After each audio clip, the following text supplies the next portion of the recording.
Well, May is Mental Health Awareness Month. Joining us now is President and CEO of Mental Health America, Brandi Christiansen. Thank you so much, Brandi, for being here today. Thank you for having us. Now, you and I spoke last year, just as the pandemic started. Yes. And when I spoke to you last year about some of the calls that MHA was receiving, you all were already seeing an increase.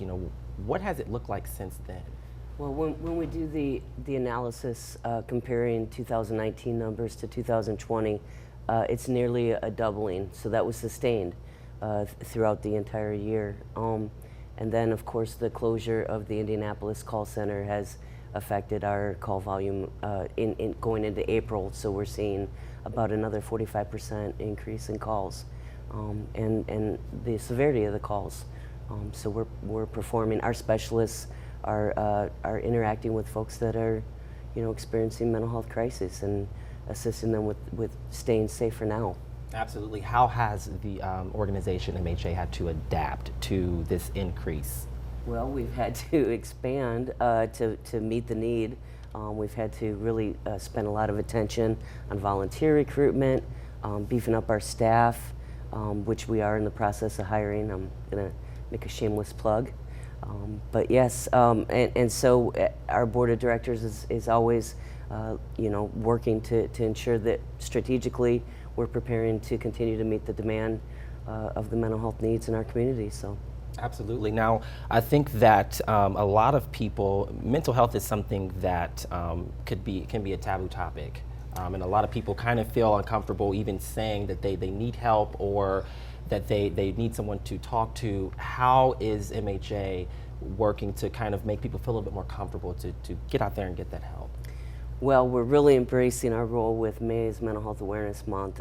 So we do get an opportunity in May that we don't normally get, although I will say that Lafayette is really good about talking about it, embracing and normalizing it, making part of our culture, because it should be. I mean, our brain is an organ just like any other organ, so waiting until stage 4, until crisis, doesn't make much sense. So we are stigma busting to the best of our ability, but we're not alone. Our partners are working very hard with us, and we're really just spending that message that if we don't address it if we continue to wait for it to be a crisis, we're going to remain reactive as a society. So that's why we put so much effort into prevention, education, and early intervention.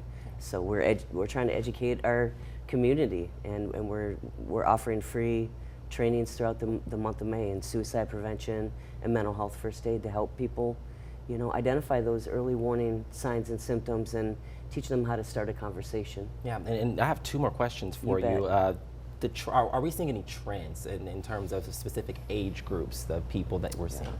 Yeah, we are.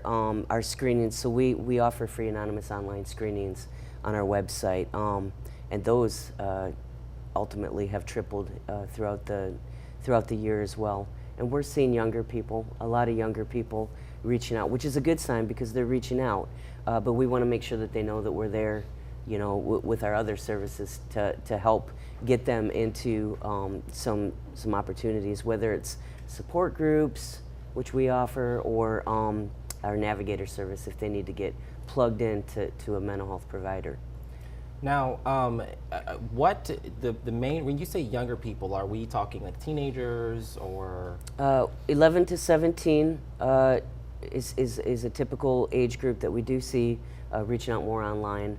And then it goes all the way up to the age of 24. Together, those 2 age groups combined, they're really about 50% of the people that are taking our screenings, and probably not quite that high of a percentage in our crisis line, but they're definitely reaching out more than older populations, but they're more comfortable. Yeah, and that's good. My producer is wrapping me up. I have one more question Okay. that I think the viewers would want to know. You just kind of give us, some of those, you talked about signs, kind of give the viewers, what people should be looking for. Yeah, for sure. Changes in sleeping patterns, changes in appetite, drastic changes, whether it's eating more or not eating at all. And really just, if it's affecting your ability to work, to go to school, to have your relationships for a period of longer than 2 weeks, that's a sign.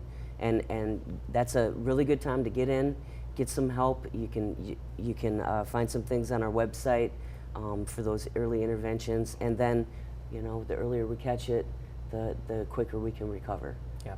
Thank you so much, Brandi. And of course, people can go to mentalhealthamerica.com for more information if they need any more help. Thank you for being here.